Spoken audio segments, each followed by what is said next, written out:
I think that putting my identity and my worth into motherhood really kind of pigeonholed me in how I was viewing my world and my worth.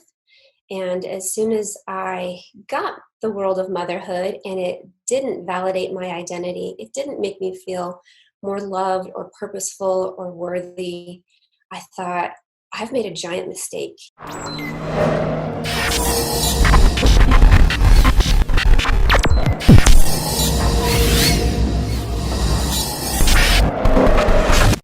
Welcome back to the Spiritual DNA Zoom sessions. Pastor Daron Earlywine here, and I'm so excited to have our guest, Amanda Mobley here. And Amanda, we've known each other for a while. I got to know you actually first through your husband, the magician, John Mobley. I used to know him back in the day as Johnny Magic, but he is still doing awesome magic. And I got to know him first. We've gotten to know you a little bit more through Spiritual DNA, and now with your work as the president of Dotted Line Divas, a phenomenal nonprofit here in the Indianapolis area. So welcome to these Spiritual DNA Zoom sessions, Amanda. Thank you. Thanks for having me. Absolutely. So you're multi-talented. You have many, many roles. You are a wife. You're a mom of two. Is that correct? Yes. And they're two under what? What are the ages there? 2 under 4, a 4-year-old and a 1-year-old, both boys, lots of energy. So I have 3 boys. You know, we go from 9 to 15, almost 16. So we're out of that stage, but I know what you're going through. You are in full contact mode, full throttle at home as a mom, as a wife, and now with your role with Dotted Line Divas. And I'm excited to get into this conversation with you, Amanda, because I know a little bit more of it than obviously our viewers may, because I know where God's guided and directed you since you came through Spiritual DNA. But it's an inspiring story, and I'm excited for people to jump in.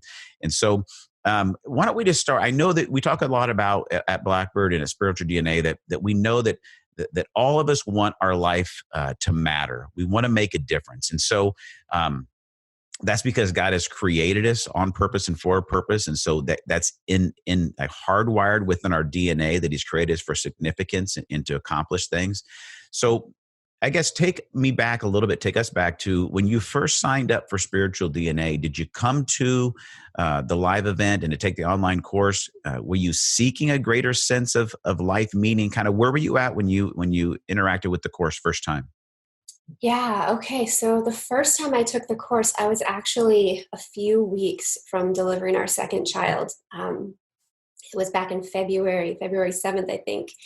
And I was fully ready to go into labor at the session. So I'm so glad you didn't, by the way. That would have been so glad I didn't. Completely DNA experience. That would have been different. Yeah. And I was kind of struggling at that point in my life because I had a 2.5-year-old son, and I was home from my job as an elementary school teacher. I was on maternity leave, and I thought, okay, here we go again, round 2. The first round was kind of hard. I had set it up in my mind that motherhood was the ultimate goal and purpose for me. I loved watching my mom parent. I'm the oldest of 4, and I had kind of a pretty idyllic childhood, and I just kind of romanticized that, and I thought motherhood is the cream of the crop. Like, when I get to be a mom, all my hopes and dreams are going to be fulfilled. And when I became a mother, I didn't get that. And so I had been searching for something. It wasn't teaching, because teaching didn't fill me. It filled me while I was at school. But then when I was at home, I didn't feel needed or wanted in a way that was meaningful, like I did with teaching. And so coming into Spiritual DNA, I thought, this is just going to be another thing to tell me something else to do, like kind of something else to put on my plate so that I can be another thing, like add another label. And what I found was kind of a releasing of different labels and a freedom to be myself, because I discovered who I was at that session. I love that. And so, one of the things we know we want our life to matter, but we do say so often that fear is our enemy. to pursue the process of becoming who God's created us to be. So I just want to go back real quick and talk about what fear was doing, maybe in and through you during that, because that has to be significant too. And I'm sure there are millions of moms that would say a hearty amen to you, that like, I had this super high expectation, like this is when, like you said, this is the pinnacle. I'll become a mom and everything will be figured out. I'll have the peace and the purpose and everything, and I'll feel like I've arrived. And there had to be some real wrestling matches with fear, and I'm sure a ton more emotions as you were like, wait a second, I am here. I'm about to be here again with baby number two. And this hasn't fixed everything. This hasn't fulfilled everything. What were some of the thoughts and the battles that you were working through during that time, Amanda? Because I'm sure there's got to be so many ladies that are watching this going, oh my gosh, finally somebody's like saying what I felt. Yeah, I think that putting my identity and my worth into motherhood really kind of pigeonholed me in how I was viewing my world and my worth.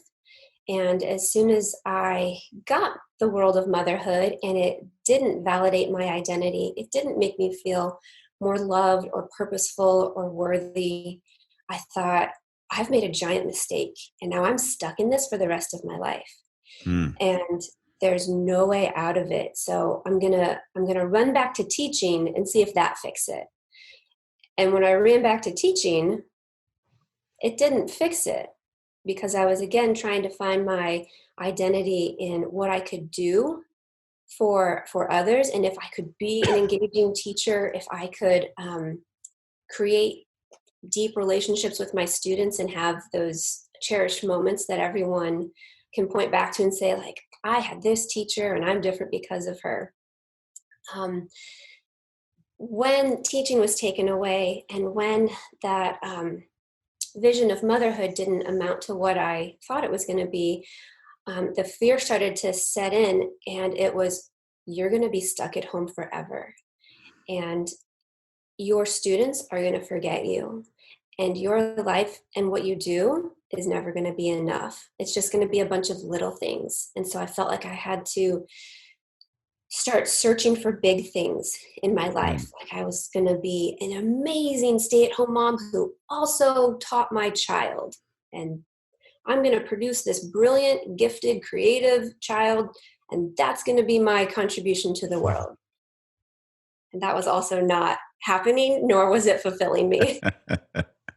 Well, it sounds like, and this is something, that I'm sure people have heard it said is, we talk about that fear is your enemy, but what I've noticed time and time again is that fear is also a liar.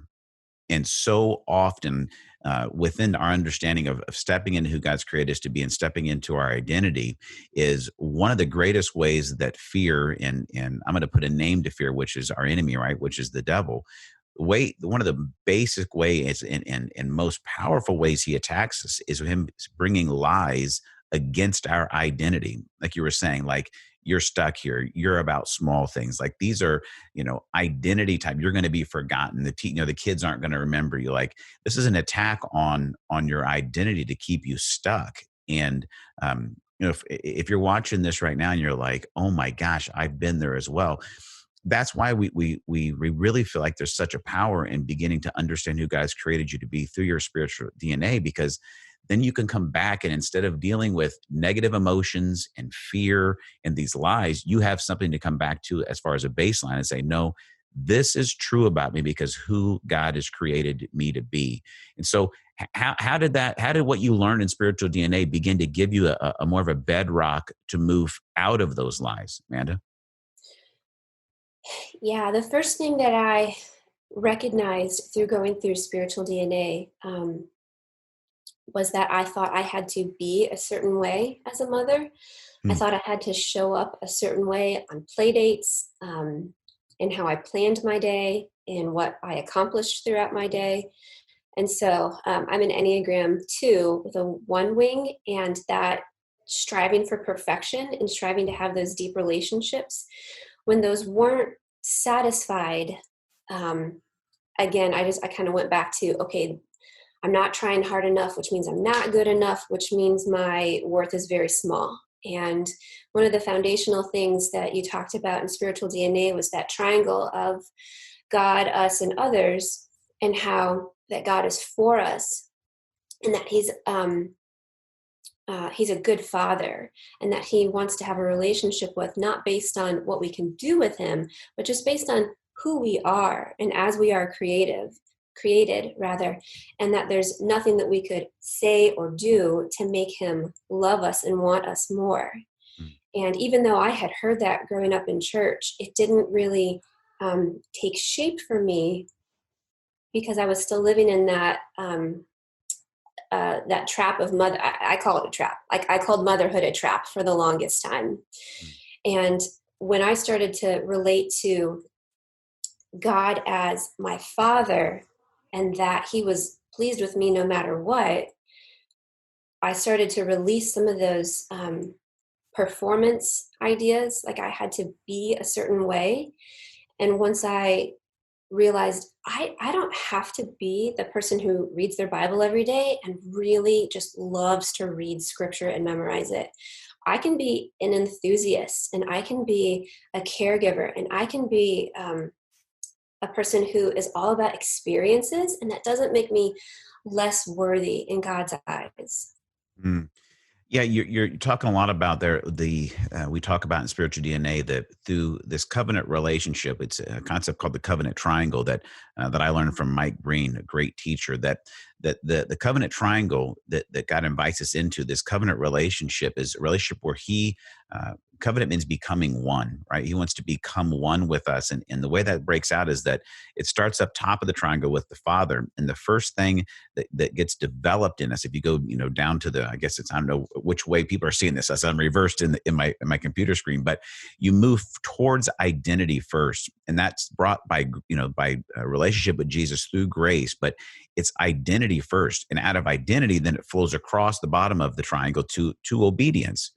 And that obedience is that performance side of things. And then it goes back up to connection and intimacy with the Father. But so often the way that we live this, and exactly what you played out, is that we get connected to God and then we go the other direction and we go directly towards performance. Am I doing enough? Am I being enough? Right? Am I reading enough?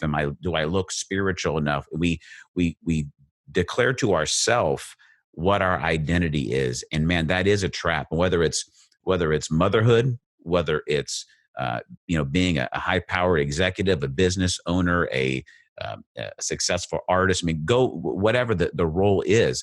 But man, we get caught up in that, and that performance-based connection to God is exhausting.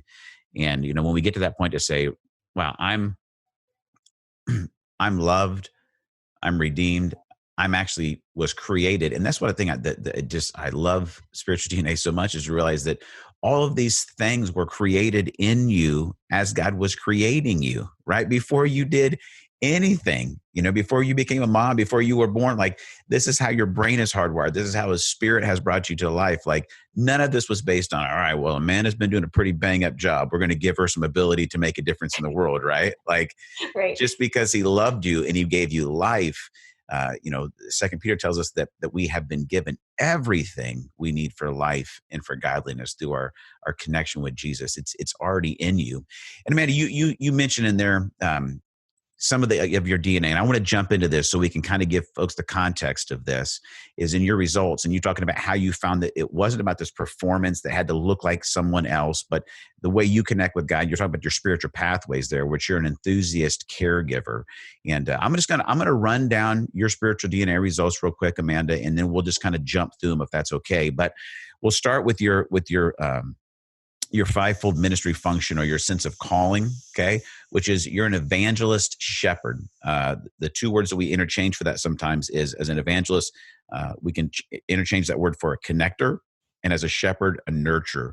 And I love those words that we borrow from the work of Giant Leadership and their 5 Voices assessment, because sometimes people hear evangelists and they think method, right? They think Billy Graham or door-to-door evangelism or something. They go, it's not me, right? But to unpack that, no, an evangelist is a connector. There's someone who connects people to other people or resources to people. And it's an amazingly powerful gift. So you're an evangelist shepherd. You have enthusiast caregiver as your spiritual pathways, is the way you naturally connect with God. You personality wise, you're an ENFJ, which we're almost the same. I'm an ENFP, so we're one off. That just means you're super fun to be with, and you actually get stuff accomplished. I'm super fun to be with, and we struggle with accomplishment. Looking at your strengths: belief, woo, which stands for winning others over, developer, empathy, and restorative. What a powerful 5 themes there for your strengths. And as we talk about your passion, one of the things you put in here that you wrote down is that your identity and worth are not based on your relationships with other people or what you can do from them. And those are some of the takeaways that you've had. Let's kind of go through those. And I'd actually like to start, and I usually do when we're putting it together and kind of interpreting people's spiritual DNA. I like them to start from their voice in the kingdom, or their 5-fold function, which is that evangelist shepherd. That does come from Ephesians chapter 4. If you're wondering where that comes from in the Bible, where Paul talks about that God has given these 5 gifts to the church, these 5 roles or voices or vocations of apostle, prophet, evangelist, shepherd, or teacher. The other terms are pioneer, creative, connector, nurturer, guardian. So you are an evangelist connector. When you began to lean into that, Amanda, what did that start to unlock for you? Well, it was completely a surprise when I Okay. received those results. I literally took a step back physically when I got that, and I thought, "Oh, that's a big job. That's a big important thing." And even though I feel like I want to do big important things in my life, that means if I am showing up that way, now I've got to live up to it. And I feel like my family and my kids can kind of be a ball and chain sometimes. And I don't want to run the risk of getting disappointed running after something and not getting to fulfill that. And that lie was totally broken, because it's not about how much or how big of a Mm. connection that I can provide to people. It was just me going, "Oh my gosh, this is real. I Mm. do feel that." And taking that step of receiving that result and going, what do I think about that? Do I resonate with that? How do I sit with that? And when I looked into what that really was about being a connector, and how I'm a deeply relational people, and how I care so much about other people's needs and desires being met, and not for my own benefit, but because I know this person needs this and I have a resource. Oh my gosh, that is going to come together, and they're going to be filled, and that person's going to be filled. And I don't need anything out of that. Just knowing that there's a need that is met, made the whole evangelist thing not so scary, and allowed me to get super excited about stepping into that more. Yeah. Yeah, I wasn't afraid of it anymore. So was it a part of the fear, Amanda? Does it come from like feeling like the word evangelist, like, oh, that's like I got to do bigger, like big stuff for God? Is it more the in the spiritual sense that it feels overwhelming? Yeah, when I heard the word evangelist, I thought, "Oh, I can't stand on a street and tell other Mm. people about Jesus. No, no way. I can call people and I can do small group stuff." Um, but that was also a lie, because in my heart of hearts, like, I want people to have a relationship with Jesus because of how it's changed my life. And I think a fear that I had was people are going to look at you and think you're weird if you share your relationship with Jesus in a bold way. And that evangelist connector label lost its power as being a label, and became more of this, just like, it's going to sound a little weird, but it kind of became this aura, this space that I Mm. walked in. And it didn't feel like, okay, here's your checklist of things that you have to do. It was like stepping into this space of this is how you relate to people. This is where you receive your joy, and this is where other people are served and receive joy. And if it comes with them getting to hear about Jesus, who really loves them and has their best intentions, why that's not a thing to be afraid of, because that's Yeah. going to be a life-giving thing instead of a weird thing. Do you see it? Let's take it out of the Jesus-y stuff, because I think this helps people get their mind around it a little bit. Is as you look at your life, Amanda, do you see a trend where you naturally connect people with good things? And I mean, Yes. your favorite soda, your favorite cereal, your favorite TV show, your favorite band, another friend. Like, can you give us a couple instances of super not Jesus-y stuff, just like good news? And that's what I want people to get their, for people to get their mind around. An evangelist connector is someone who brings good news. And the word gospel, if we take it into the Jesus side of things, gospel literally means good news. But if you want to see how naturally God has created you as a connector evangelist, take it out of spiritual stuff and what's good news. Like I said, when you discover your new favorite restaurant, that's good news. And Yeah. you naturally connect people with that. Tell us, where are some of those themes at in your life as an evangelist connector and just good news stuff? Yeah, I think when I do connect people, what's so funny is I used to be afraid of, oh, they're going to think that I like see something lacking in their life and that they need something. Mm, Um, and now I'm just thinking, oh my gosh, this person loves tamales. And the best tamale shop is on the south side of Indy. And if they get this, they're just going to be like, yes, my day is awesome now. And so I can tell people that. And if a friend is really, like I had a friend who was struggling with meal prepping, especially like in the season that we're in, being home, having no time. And I was like, look, here is my holy grail of Instapot recipes, and it's going to save you a bazillion hours of time mm, making food for your family. And that's also delicious and healthy. yeah. And just seeing like, she was so stressed and she's like, I don't know how I'm going to keep going like this. She was at a point of kind of hopelessness and being overwhelmed. And that tiny thing of, here's a resource for you. And by the way, here's my favorite one. You can thank me later. And Yeah. she did. Well, see, and I love that. I don't think it's a little thing, Amanda, because one of the things that I think sometimes we shortchange this connection with Jesus in is it's like everything has to have an eternal thing, right? Like, well, you're not connected people to Jesus to know they died on the cross from and they don't go to hell. And like the eternal thing, it doesn't matter. What I love about my connection with Jesus is, yes, the bonus is I'm not afraid of death. When I die, it's an upgrade. But what I'm super stoked about is what does it mean to actually be living life with God right now? And realizing that that allows me to show up as an ambassador, as the Bible says, or a representation, right, of Him to say, you know what, God, like, you know what He really likes? He really likes people to understand what they really like. And if you really like tamales, then like it's an an element of me being Jesus to connect you with the thing that brings you joy, and to know that it's not like you have to do some big huge eternal thing. It's like, how do you show up as yourself, as God has naturally created you, and bring goodness and faith and hope and love to people's life, whether it's something about Jesus in eternity, or it's like, here's the best tamale shop in town. Right.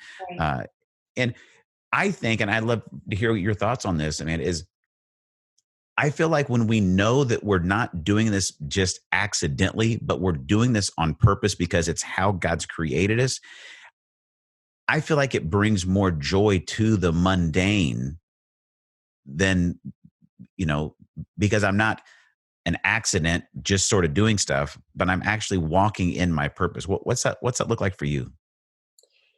Yeah, when I started to believe that God had me um, created the way that I am, and that the way that I am crazy enthusiastic about things, and I get overly excited, and I can be a little pushy about some things, Mhm. that my enthusiasm is often an inspiration for someone, and not like a life-changing inspiration thing, but it's an act of love and kindness to show that they are worthy, and that in this way that I know them and show that I know them, I'm showing that I love them. And I think that is the biggest thing that people are looking for. They're looking for, what's my purpose, and am I loved? Like, at the core of every person, they really just want to be loved. And if I can show that, hey, this way that you're made and these things that you care about, I care about too, or I can support you in that.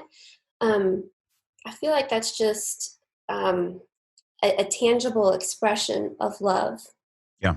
One thing I see in your DNA, Amanda, is do you remember how close your evangelist and shepherd were together? They are 1 point apart. Okay. I figured they were. And here's why. As I look at your DNA results, what's really intriguing is if you look at that you're an evangelist shepherd and they're one apart. So you are a natural, your voice in the world, your place in God's kingdom, secular and sacred, is you show up to connect and nurture relationships. I mean, that is who you are. And you look at it, you're an enthusiast caregiver. So how do you connect most with God before you can even pour out to others? You're enthusiastic. You probably love worship and worship experiences and high emotion type great things, right? You get excited, you get passionate about things, and you do, and then that motivates you to care for others, which drives greater connection to God and greater connection to others. I also look at it, if you look at your strengths, what I love about this is that you have that belief is your number one, which gives you an ability to internalize the things that you actually do love and get enthusiastic about, not just as concept, but you actually believe them. But then right away you move into woo, which means winning others over, which as a connector, one of the greatest strengths you're going to need is be able to, within minutes, win someone over to who you are and what you're about so that you can connect them with something that's going to bring life to them. But then if you look at your next three, and this is shepherd all the way, but developer, empathy, restorative. And I don't want you to miss that, Amanda, because you could be an evangelist teacher. In that case, I guarantee you your pathways and your strengths would be much more about ideas and concepts than they are about relationship. You would probably have a spiritual pathway of contemplative or intellection. You know what I mean? Maybe even traditionalist. You would probably have strengths like learner or input, maybe even communication, where your passion would be, I bring good news of ideas for people to understand things. For you, you bring good into people's lives to bring, and I love this, those three, to develop, to be empathetic, and to restore people relationally. And that's such an amazing shepherd's heart behind the role of being an evangelist. So it's such a nurturing heart as you connect. And so the relational part of that is so dynamic. What does it feel like to you just to hear that truth about you, man, as we're just in this moment right now? It's funny you said that, because as you said it, my heart just got like all bubbly and warm. And I was like, man, I do. I love Mm, people, and people can be awful sometimes, mm, right? We have difficult people in yeah. our lives. But at the core of who I am and how I show up, I am most alive when I am with people, talking to people, listening to them about what's going on in their lives, feeling like either the pain or the joy that they are in. And when I am like with people, I am with people. Mm. Yeah. And that's right, right in there with your personality as an ENFJ, right? And you're an extroverted, intuitive feeler, which is right on. Man, what about this? What difference would it make for you? And I know you're doing this because I want to talk next about the even career life decisions you've made because of the spiritual DNA results. But what would it do for you to wake up every single day and remind yourself of the truth that we just unpacked about you? How do you show up on a Monday different if that's where you start your day? Oh gosh. Well, I've been experiencing that lately since being at home with the kids and not being able to go out anywhere. And that has taken a lot of intentional choosing. Mm, And honestly, I've been going back to the spiritual DNA stuff a lot during this season, because I'm not with other people, and mm, I'm in charge of little people, little minds. And it is, they need a lot, but they don't reciprocate in a way Sure. that I'm used to with Yeah. adults. And so when I have been stuck in a moment, thankfully, I feel like spiritual DNA has kind of given me a filter to see the world that I'm in and be able to recognize, okay, this is why I'm getting upset about this, because I feel this way, or this is why I feel disappointed in this, because I view the world this way, and because I think this way and my world is not matching up like this, what decision can I make in this space before reacting and showing up in a way that I really would not like to show up. So it sounds like you're saying it's almost like DNA is giving you almost like a secret decoder ring or like a lens to even view angst or view frustration in how you even respond.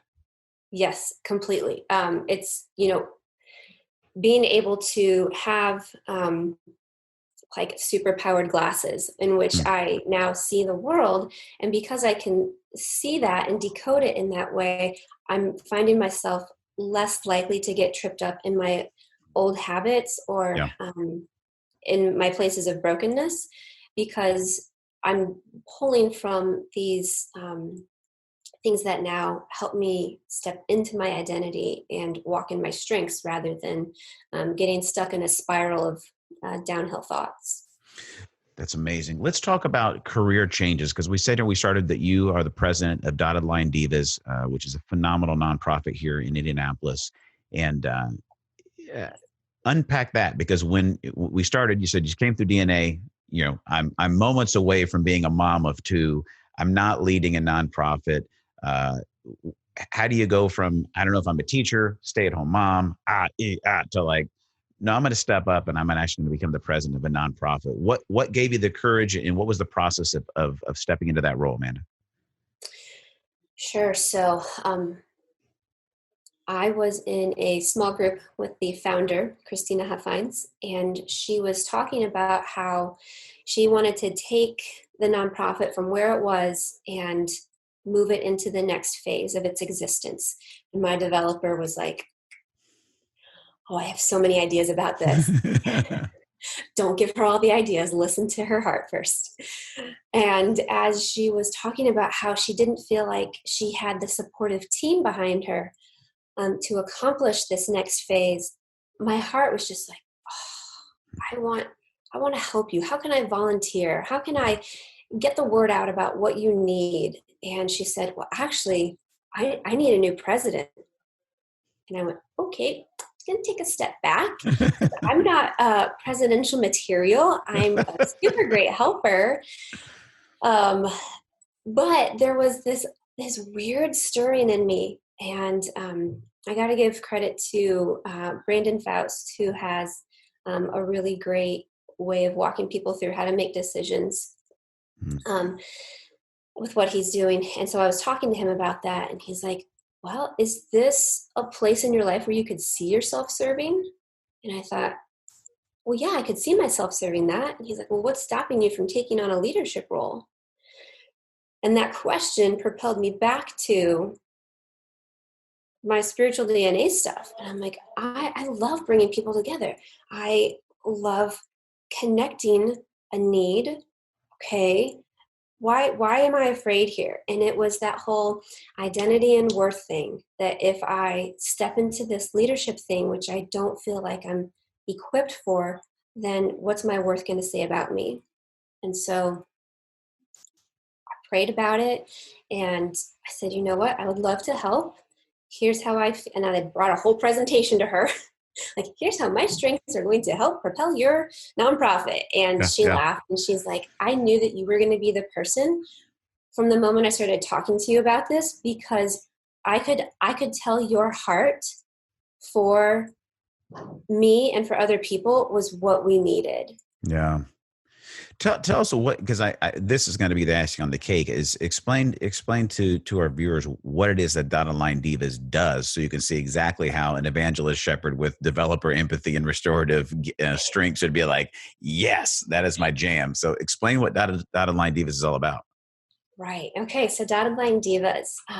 Christina Huffines is a magician with couponing. She does extreme couponing, and she gets personal care supplies at a really discounted cost. And then we have a pantry that is open the third Saturday of every month at Mercy Road Northwest, and people can come and they can shop for their own personal care items. And so it is meeting a need of people that we don't typically think of, but when your personal care is met, you are able to feel confident about yourself. You're able to show up in the world and be fully present because you're not worried about a basic need that needs to be met.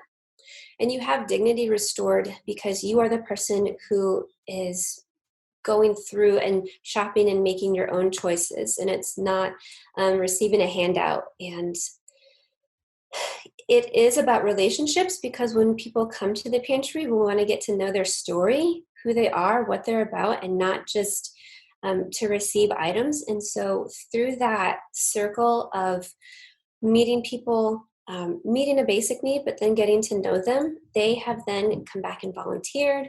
Mm, They've helped us move from what we had a small space before now to this beautiful big space in a new building. And it is about relationships there. And so, yes, a basic need is getting met and people are being affirmed in their worth as a person, but they're also receiving love and validation that like it's not a handout. We really mm. do care about people when they come there and not just giving them stuff. Sounds like the absolutely hand in glove, perfect opportunity to become to become who you were born to be and stepping into that role, Amanda. I love it. It's so inspiring to see how God has had you on this journey. He truly, we say it all the time, that God has created you on purpose and for a purpose. You know, the word of God tells us in Ephesians chapter 2 that we are the workmanship of Christ, right? Created in him to do good works, which he's prepared in advance for us to do. And what I love is that, you know, as you came through spiritual DNA and doing, you know, wrestling down, you know, your identity and where do you find your worth? And as you begin to unpack this, is that God already had this opportunity prepared in advance, right? For you just to step into. I love what you're doing. I love the leadership you brought to Online Divas. I love what you're sharing with us on this Zoom session. And I guess one of our last questions I'd just like to ask, Amanda, and this just popped into my head as you were talking, is it's kind of bringing it full circle. How has stepping into becoming who you're born to be, finding this meaningful role to bring care, to bring good news and good things, to restore in an empathetic way, to develop people through Dotted Line Divas? How has this journey? How has it brought more peace or maybe purpose to your role as a mom? Now that you have all these things going, how has that complemented that in that process? It's funny that in learning more of what I'm not Hmm. um, allows me to step into what I am. And that removes the pressure of being a mom that I thought I needed to be and just being the mom that my kids need me to be. And so they don't need me to be a stay at home mom who's also their teacher. They need me to play with them, to bring my enthusiastic, fun personality Mm. to wrestle with them. Like boys are so different. I am a very girly girl who I really miss painting nails and having tea parties with little kids. When I was babysitting, I babysat a lot of girls, and I was like, yes, this is going to be what motherhood is like. And God gave me two really strong-willed, rambunctious boys who love dirt and bugs and I'm just like, okay, how do I show up and love my kids and like not make everything a teachable moment? How do I do that? And I feel like there is so much more grace in my Mm. parenting. There's so much more now having seen the Father's heart for me as his kid, how I can have more of the Heavenly Father's heart for my kids. And boy, do I mess up so much. But I don't put that pressure of, "Man, you blew it as a mom today." It's you tried your best as a mom today, And here's how you admit that you were wrong. I never would have told my 4-year-old, hey, mommy got mad and I'm sorry for hurting your feelings. I would have totally made it about how he was wrong, how he shouldn't have done this thing, and how he deserved his punishment. Totally honest. And now I feel like I don't have to measure up to anything because my worth has already been um, validated and secured. And Love it. if that's the only thing I learn in life, I feel like I'm going to have a great life. Man, Amanda, I love that so much. Not feeling the pressure that you have to be the mom that others think you should be, or that you thought you should be. I hate that word "should." Right? It's such a shame word. To step into the peace and say, "No, I'm going to be the mom that God's created me to be." And if He's given me these kids as a gift, if He's created me the way that He's created me, I have exactly what I need to raise my boys in the way that they need to be raised. And I hear you. I have 3 of them in my house. Yeah, my wife's the only female in the whole house, and she definitely has the need for more feminine contact because there's a lot of testosterone going on through our house. So I know you feel the same thing, and I love the journey you're on. I love what God's unpacking through and in your life, Amanda. And so thanks so much for being on here, taking us on this journey. I know there's going to be moms and dads and college students and just all over the gamut that are going to identify with so much of what you shared today. And hey, you know what? If you see yourself in Amanda's DNA, if it's similar, I know that you're going to learn some cues and say, "Man, that's exactly like me."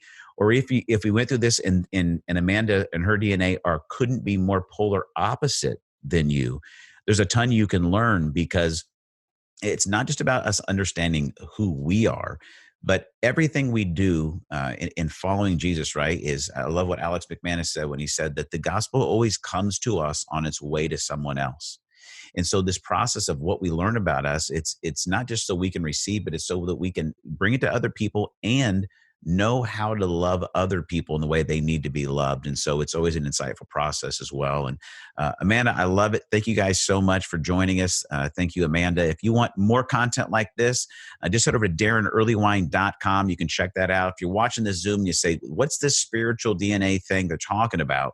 Spiritual DNA is an online course that I've created that helps you move from feeling like your life is insignificant to knowing your life's purpose and your life's worth. And here's what I know about you is when you discover your worth, you will start changing your world just like Amanda did. If you want to find out about spiritual DNA, head over to spiritualdna.me. It's the website. Once again, it's spiritualdna.me. You can purchase the course. It's an online course, all online teaching from me and the assessments. And then you're able to also join into our private Facebook group where you can get help and ask questions and tie into that. And we do also offer some coaching options that you can get information on the Spiritual DNA website, spiritualdna.me, or by just messaging me at DaronEarlywine.com. But Amanda, thanks so much. It's been a joy. And until we talk again, I just really appreciate it. Absolutely. Thanks for having me. All righty. Bye-bye.